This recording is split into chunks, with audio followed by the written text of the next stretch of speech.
Who is Cormac McCarthy's greatest character? Well, today I'm going to be tier ranking all the major characters in McCarthy's novels. And how should we embark on standardizing the system for ranking, though? Because I want to make this as objective as possible. And because I am a lowly, unintelligent Cormac McCarthy scholar, I wanted to turn to the Cormac McCarthy Society's system of hierarchical categorization of McCarthy's unconscious, as we see over here. Because we all know that my, content is very meretricious. So that's why I think using these rankings with esoteric words from Suttree that are very popular will bridge the gap between me and the rest of the community. So let's start off with our first character of the day, a fan favorite, Mr. John Grady Cole from All the Pretty Horses. And every single time I'm reading that book, and Cities of the Plain, I scream into the book, bro, that a slattern, bro, that a hoe, slattern, aka hoe in 2023 language. John Grady Cole, as I talked about in an earlier video, is the king of the Captain Save a Hoe aspect of McCarthy's consciousness. He went down that road a few too many times if you know his biography, and it's always a cheap way to create drama in a story. And you may be saying, Ian, is Alejandra in All the Pretty Horses a slattern? And the answer is an unequivocal yes. She is the queen slattern in all of McCarthy's novels because, of course, in Cities of the Plain, we have Magdalena, who is an official slattern. But she's not acting any differently than her nature. But Alejandra, who is a rich girl from a good family, who has access to a bunch of, very great men all throughout Mexico and this bright future, chooses against her family's wishes John Grady Cole, this random dude from Texas with, who's got a way with the horses. And because John Grady Cole, who does have an Oedipal complex about his mother, I'm assuming, which so he can kind of come up here, it's his fault too. Both really embody this energy.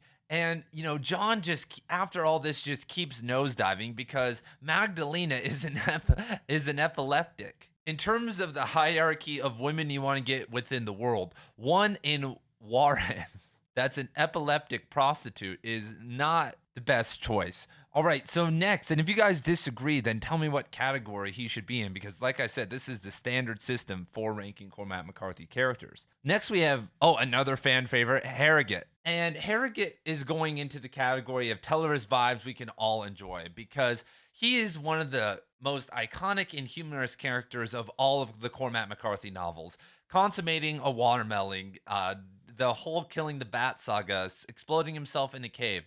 All of this is a great contrast to kind of the moody, dark, and silent nature of Suttree and the narrative itself. Even though Cornelius opens up at times and he's doing all these things, a lot of the time when he goes unconscious, the writing also goes unconscious. But the conscious play and gesturing of the novel is really Harrogate. And I've also added some of these categories down here because when I was looking, I was like, man, some of these characters aren't going to fit into the Cormac McCarthy's ranking standards. So next we have Sheriff Bell. And I'm going to throw Bell down here at a B because he is really the central character and driving arc of No Country for Old Men.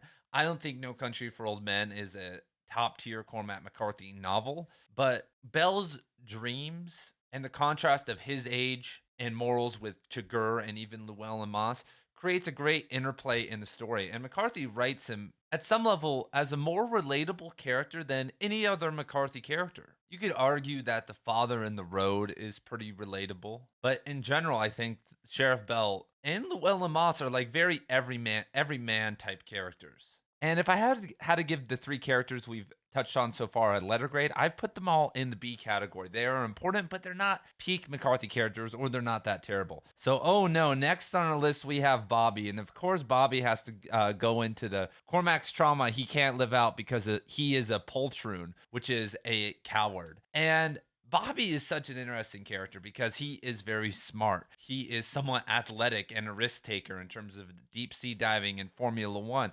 And he's also in love with his sister. He's in these moral dilemmas throughout, mostly the passenger, that really drive the novel. And he isn't that relatable. Like I said, most of us aren't dealing with weird sexual proclivities, massive risk takers, extremely smart, and have a ton of family trauma. Like, that is a very interesting combo. And it is said that artists sometimes, with their work, are showing their unconscious or giving us experiences that they want to live out but can't. And most of the time, I think that's hogwash. But some of the times, especially with some stuff like this, when the themes start to keep reoccurring, not just in an author's work, but in their personal life, it seems to be the case, because we have weird sexual stuff with girls, mostly younger in nature, in literally every single Cormac McCarthy novel. Then when we look at Cormac McCarthy's personal life, to our knowledge, he's dated 4 people, 3 of them wives and 1 of them a girlfriend. All of them were younger than him, and some of them significantly younger than him by like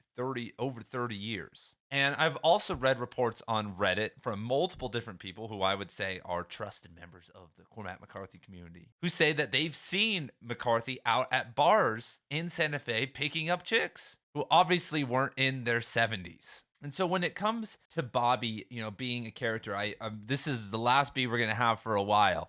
I have to put Bobby down here in the B category also, because he feels relatable, but he's not that relatable. He deals with physical, mental, and emotional turmoil throughout the novel. And we have a dyadic element. So, he is kind of upper tier B, maybe even a low A, because of the dyadic element, which is very important. If we look at the dyad of Belle, which is Chigurh, Harrogate, which is Sutri, and John Gray Cole, which is Alejandra, they're not as strong as dyadic qualities. Bobby, I think, feels, and his sister feels, that they are like soulmates and like need to be together. They are perfect for each other because they are just so different. And Bobby thinks she's so beautiful. And Bobby for sure could be an A character, but they're just how Cormac wrote the story, for better or for worse, if you like The Passenger or hate it. There are some deficiencies in it, and I think some of them, even if he meant to do it, prevent Bobby from really becoming like an iconic character. So next we have the man himself, Mr. Arthur Ownby from The Orchard Keeper. And Arthur for sure deserves an A. And I might have a bias because I've reread The Orchard Keeper 10 times over the last 6 or so months to build my Orchard Keeper course on the Cormac McCarthy course, which is $5 a month on cormacmccarthy.substack.com. And I fell in love with Arthur Ownby. Like I said, there's a typo on his name, because he is the most eccentric and wild character of all the Cormac McCarthy characters. And this is partly because when Cormac McCarthy was writing The Orchard Keeper, I feel like he did what a lot of early artists do. He had a chip on his shoulder. He wanted to show everyone how smart he was and create something that was so layered and so wild. And that's what he did. And the perspectives and how he wrote The Orchard Keeper was more aggressive in terms of prose, characterization, and even symbolic themes and whatnot than a lot of his other novels. It was much more overt in terms of the energy. And Arthur Ownby, he sees or hallucinates werecats. He shoots a government tank in a schizophrenic rage because it's the phallic symbol of the oncoming civilization. He hides a corpse and lets it return to the earth as a ritualistic, unconscious form of reciprocity because of his earlier transgressions against nature in life. And he's trying to give back to nature. And he also shoots a bunch of cops. I'm just throwing out spoilers here. He shoots and maybe kills, he shoots 2 cops and ends up in the nut house, among many other things that happen in the novel. That right there is an iconic character. If we look down at these guys, there's some funny stories, but there isn't that much depth. There are some problems, but Arthur really is the epitome of the man that Cormac would see out on the stoop, or would very rarely get to talk to sometimes. One of the categories we have is rich kid imagining himself as a Halliard, which is a criminal. And Cormac was a rich kid. His father was a lawyer. His family was much more well off than almost anyone in the entire area, especially out where they were living. They specifically didn't live in Knoxville. They lived out in a farming area. And McCarthy's parents, who went to church every Sunday and were Catholics, probably weren't hanging out with the Hulk Hogan, get drunk and tell lies archetype, or the backwoods, Great Smoky Mountains, Appalachian, type figures, at least very often. But of course, when you live somewhere, especially into your 30s, you're going to come across those characters. And I think McCarthy has a bit, and I'm sure had at one point in his life, a sense of idolization for these individuals. Like you see them and you're like, wow, but he also knew what the New World did to them. And that's what Arthur Ownby as a character is representing. What modernity did to the archetypal Appalachian man. And what are the consequences if they try to maintain that energy? Because a lot of people submitted. They started working in the factory. They started doing these things. But The Orchard Keeper is really about three characters that don't submit to the oncoming world, and we learn the consequences of it. And so that's why I think that Arthur is a great character. Once again, you should go read the novel if you haven't. And if you didn't understand it, I have an excessive amount of content. There's more. It would take you longer to listen to my content on The Orchard Keeper than listen to the audio book of The Orchard Keeper, which when I realized that, I was like, man, okay, I've gone too far. So next we have Toadvine from Blood Meridian. And Mr. Vine for sure is in the teller's vibes we can all enjoy because, I don't know about you, but we've all had fantasies, I'm sure, or especially that's why we like Blood Meridian, because we have imagined what life would be like in the Wild West. Like, how would we act? What would you do in those situations? And, some of you maniacs out there would be acting like Judge Holden or Captain White or Glanton. Others would be a little bit more pulled back like the kid. And then kind of in the middle zone is a Toadvine because he has no ears, which is very common and very worldly. He has branded horse thief on him, so he is a stealer. But we also have some morality because, yes, he's taking people's gold teeth and wearing them as a necklace. But when the judge is presumably raping, killing, and scalping an Apache infant, he objects. And in a violent manner. And he is the kind of the first friend, odd character we get to see along the journey that's there for the long run in Blood Meridian. And so Toadvine, honestly, I would say can't be in the B category with these guys because there just isn't enough content. But he also has some morality to him that's executed pretty well. And because we know him and have been with him when he does that, because we know he's a bad character, it creates a nice sense of contrast. So next we have the man himself. And Suttree, Cornelius Suttree, is a mix between this cat, Cormac living out his trauma, and Cormac imagining himself as a criminal, which I guess is somewhat the same thing. Because in Suttree, all McCarthy is doing is just kind of taking his life and knocking his IQ down a couple notches. Because McCarthy, by the time I think he was 20 or 21, was in the Air Force. We talk about him hanging out in Knoxville and doing all these things. But he was, first of all, a very intelligent person, like in terms of IQ and ability. He went to a Catholic private school and did well. His sisters and brothers and parents were all very smart. He was smart. He was attending university at the time. And then he also went straight into military duty from this period. So when people talk about this period that influenced Suttree with all these people and they're parading around Knoxville, there couldn't have been that many experiences in that kind of 2-year time frame. Because very soon after that, he's back and he's seriously writing and studying at the University of Tennessee. He meets his first wife, like all within the first year of him being back. Like he's locked into a very serious lifestyle. So it's not then. And Suttree is also Cormac McCarthy's first inception of writing idea ever. He was working on Suttree before his 2 first short stories, before The Orchard Keeper. And he just could never pull it together. And I think that's something hard to do, especially when you are writing about like yourself in your life. You don't want to sound too cheesy, like a rich kid that feels the pressure of his rich parents and who is an artiste.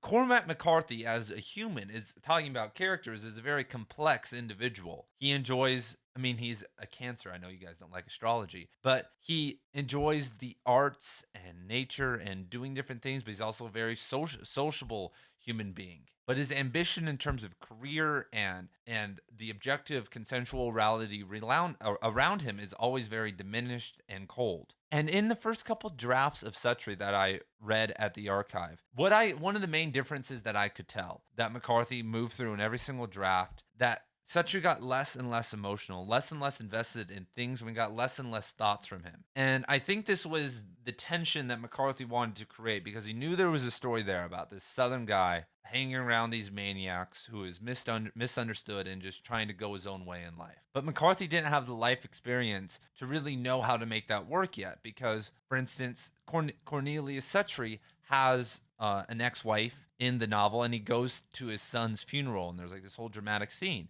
Well, McCarthy couldn't have known what that was like when he was 25 first meeting his wife, because 6 years later he was going to have divorced her, and she was going to leave with his child to Wyoming, and he was basically going to not have a relationship with his son until his son was already an adult. Also, in the conclusion of the novel, we have Suttree leaving. McCarthy at that point hadn't left yet. He didn't know that Tennessee wasn't the place for him anymore. I'm sure he had that in his mind, but he didn't have the heart to leave yet. And McCarthy finished Suttree and really worked on it mostly in El Paso. And during that time, he got the creative block that had been put upon him had been lifted because it was once again too hard. He was too close to it all. During the first time he tried to write, he was too close to his family. Then during the second time, he was too close to the town, to the city, to be able to feel this. So I think in terms of like Cormac McCarthy characters, like Suttree has to be an outright A because of the multitude of complexities within him. When he goes out to the mountains, and is tripping on that journey, it's kind of a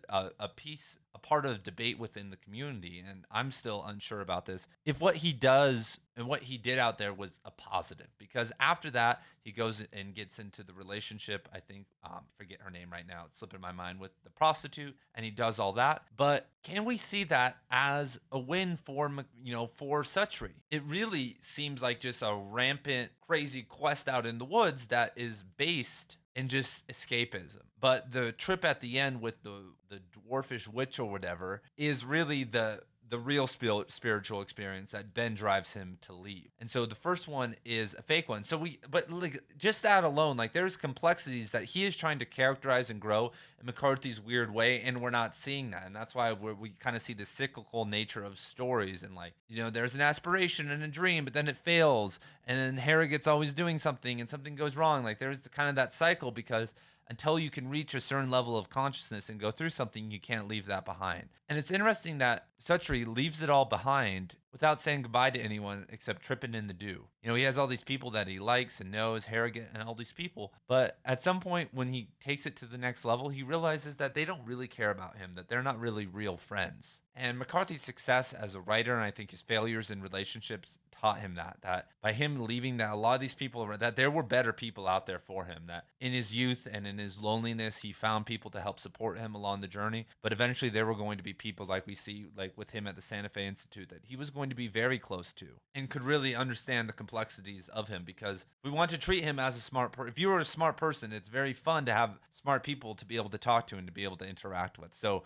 yes, Suttree is getting an A for sure. All right, so next on our list we have Dad from the Road. And I think Dad has to come down here as a C, because what really carries McCarthy's dystopian, experiment is his prose, is his writing. Yes, it is scary, but for anyone who's read a lot of dystopian novels, the setting of the road and some of the things that happen aren't the craziest part, and especially the dad. And yes, it's embodying some fatherly aspects, but what's really great about the novel is the way that Cormac writes about the dystopian setting that they are in. And that makes the dad's character better, and it feels more real. But in terms of characterization and what we get from him and how he acts, I would say he for sure has to be down in the C category. He is optimistic. He says we have to carry the fire and all this stuff. And there are some good elements to what he does to help save his son, very heroic elements, but they really don't stand out. And maybe that's the point, that in a dystopian world, there's no room for characters. But nonetheless, that's how I feel. So next on the list, we have Rawlins. And I think Rawlins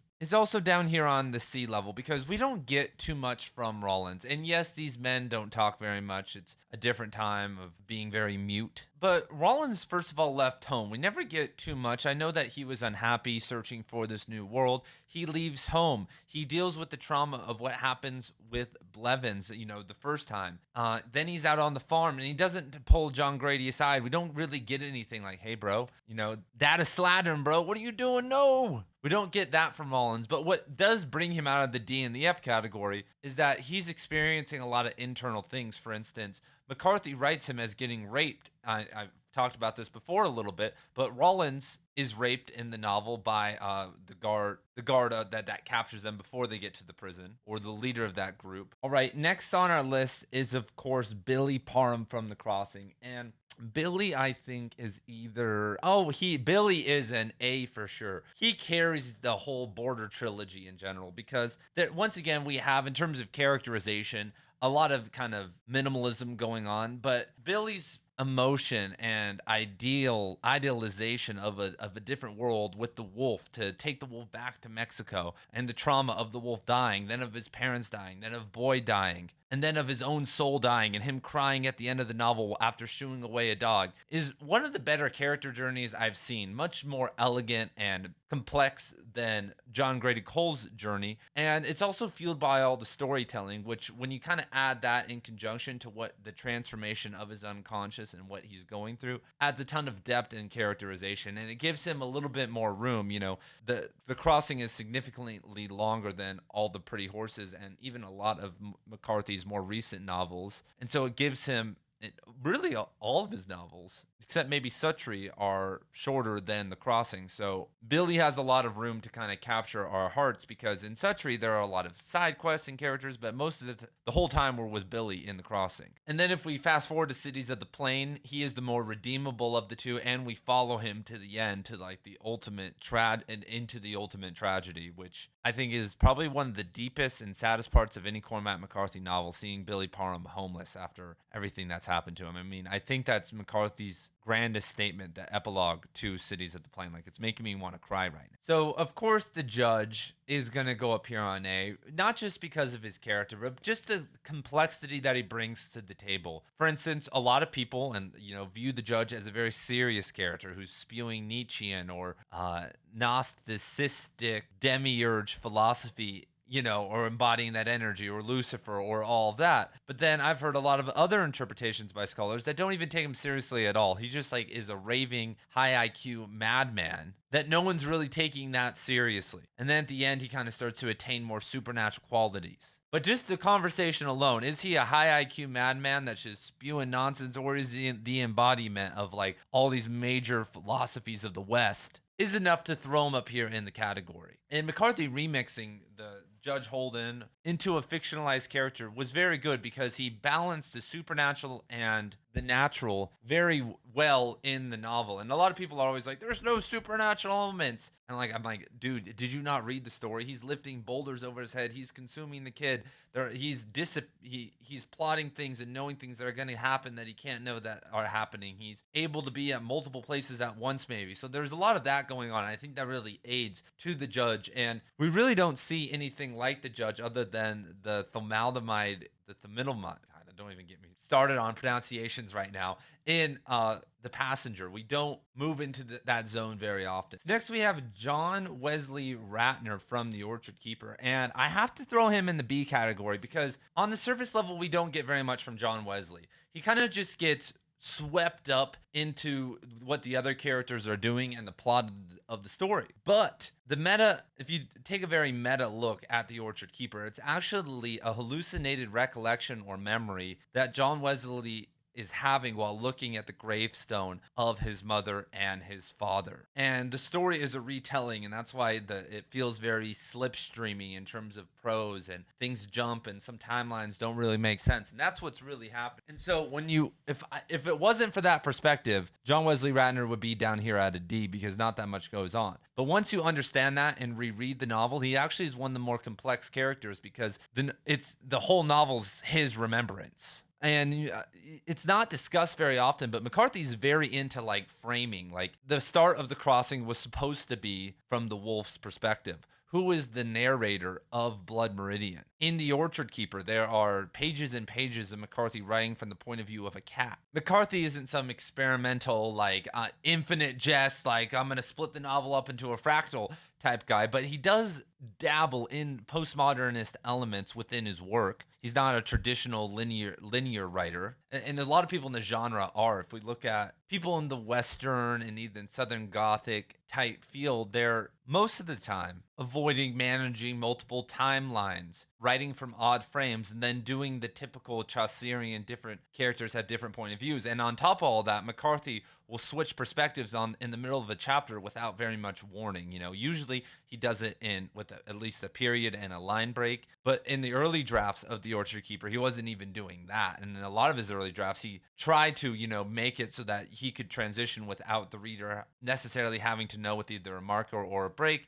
But his editors and whatnot really encouraged him because they're like, bro, like, no one has the time to figure this out. All right, so next on our list is Boyd. And, I have a soft spot for Boyd. He kind of reminds me of a friend who watches the channel. I won't mention his name, but he's down here at a D, I would say. Boyd, in general, is the reason his lust over the girl and him just being whining in general leads to a lot of problems for Billy Parham. I don't think that Boyd really gets the strength that Billy has, and his presence in the novel isn't there. And I think that's the way it's supposed to be, though. And it's very sad that Billy even drug him on that journey. Of course, Boyd's going to follow his older brother, Billy, and just how heartbreaking is that? And, I really don't want to put him down here at the D. Yeah, we'll put him down here. We'll put him up here at a C. I mean, Boyd does capture the younger little brother element pretty well. But once again, there's a lot of stuff missing from it. I mean, he's a tough kid, too. I mean, he's out there roughing it and, getting in fights with people. And it's probably 14 or 15 years. So next we have Rinthy from Outer Dark. And I'm just going to give her a D. I mean, I think that she's rather annoying. I don't know. Obviously, this is Cormac's trauma. He can't live out because he's a coward. This is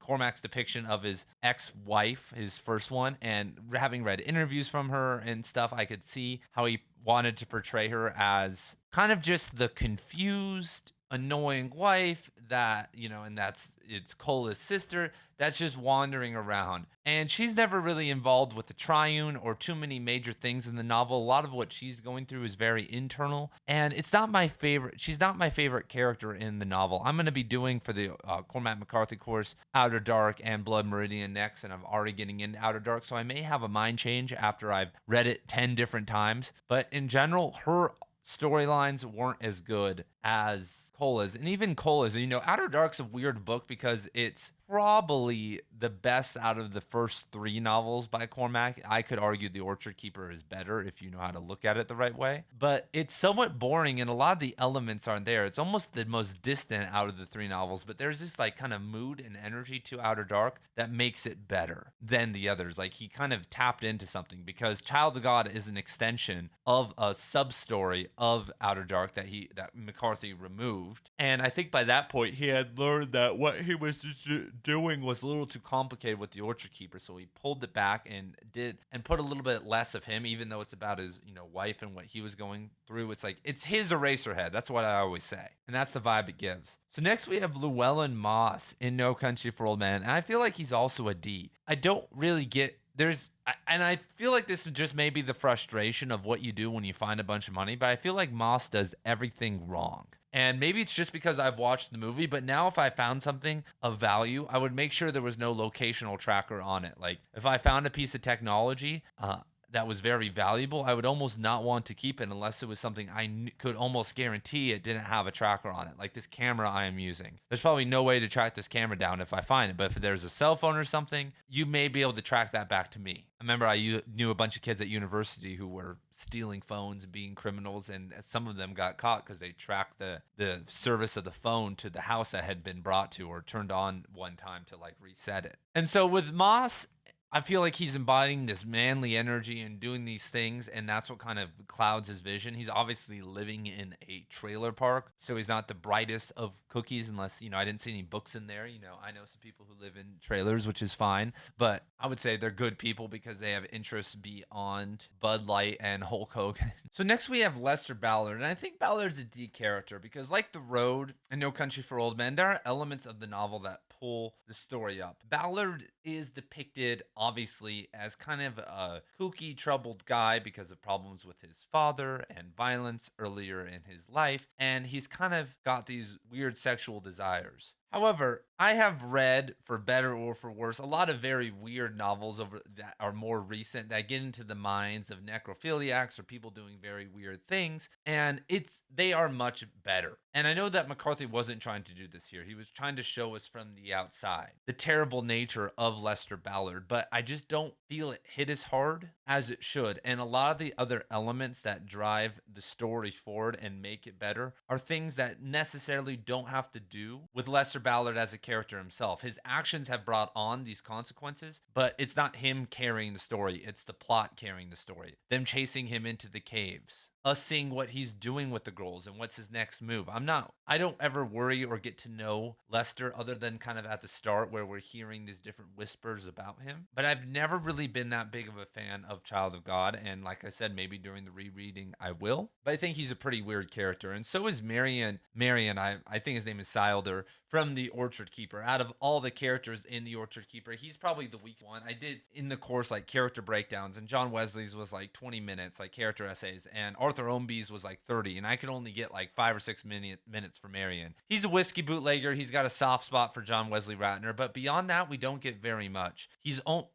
I've known some guys from Tennessee that are just a little bit dark, a little bit weird, and that's who he is. He likes to drink. He just keeps to himself, and that's all there really is. And there could have been a little bit more expansion on Marion because, once again, he is a central figure to the story, but instead we get hunting stories, these kind of random things, which kind of drive the other characters instead of really helping him out. So now we have the son in the road, and of course we're going to have to put the son all the way down here at an F. I mean, talk about being annoying. Throw him out. If he would have died earlier, the story could have moved on and we could have explored different elements of the society. I mean, it ends up being the son's fault that the dad gets killed. And in general, I think we can put him up here as a C. I mean, he does a lot of heroic things and is written very well and exists as a very archetypal, son and how people would exist. Is he a little bit annoying at times? Yes, but that's okay. He's still really young, and it's honestly really sad and very well written. So next we have Alicia Western, and Alicia is up here with Bobby. This one's hard because we get a whole book to Alicia. Talk about getting into people's consciousness. Stella Maris is a deep dive into Alicia Western. But I agree with a lot of other people that there are some failures with Alicia in the novel. I don't go as far as to say it's Cormac writing through Alicia. But there are times where I question Alicia as a character, what she's doing. She's obviously incestuous and weird. I mean, that's another reason to have Lester Ballard down here. What am I ranking these for? How good Cormac wrote them or how much I like them? I mean, I really don't think that Lester Ballard is, he's down here.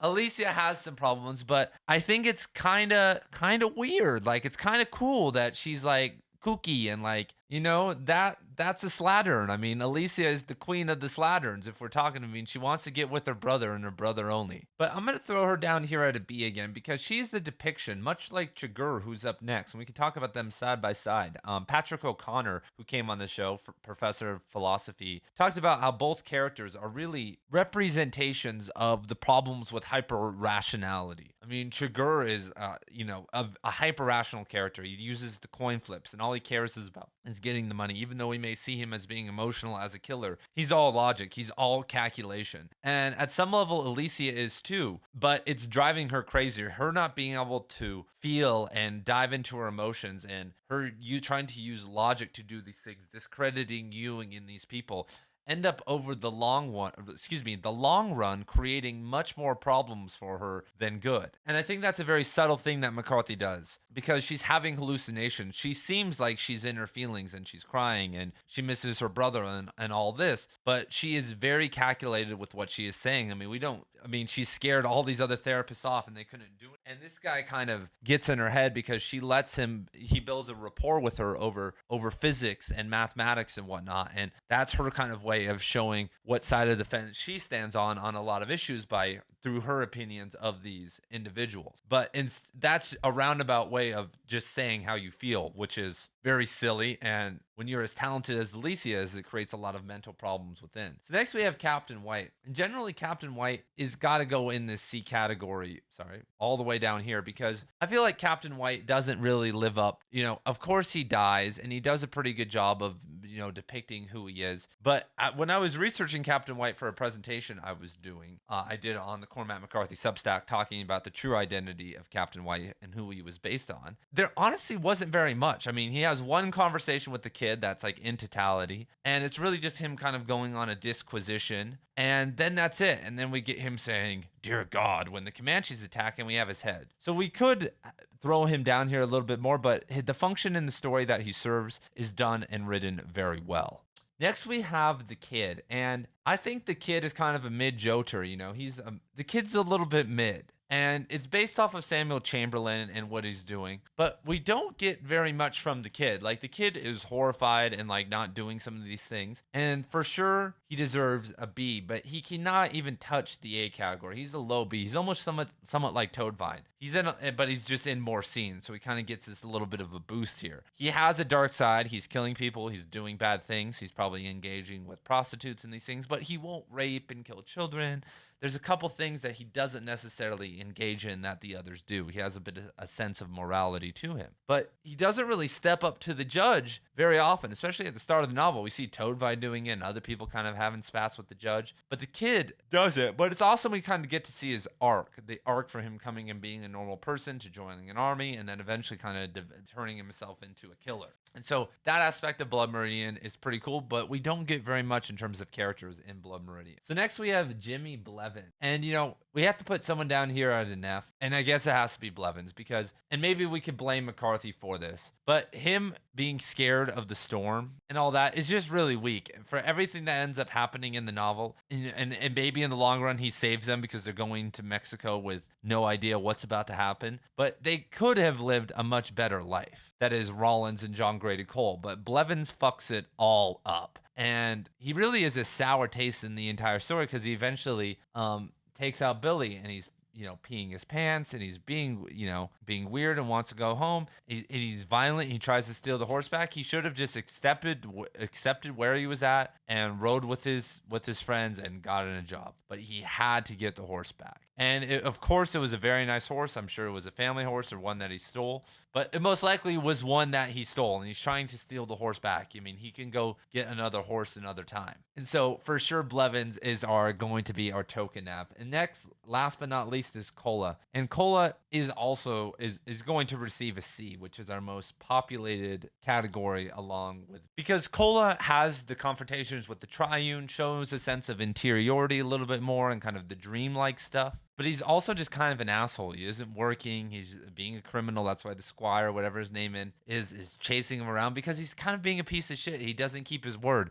And it's not in like a cool way, like, oh, wow, he's a rebel. Like he threw his kid out to die and he's a scammer and he's trying to find his sister that he was having sex with to probably rope her back into some abusive, weird relationship with him back out in a cabin in the woods. And that's why he gets a C because he's a weirdo and it's kind of funny. But here are my rankings. Where am I right? Where am I wrong? What are your rankings? Comment down below. If you want to join the Cormac McCarthy course, you can go see the video for that right over here. Peace.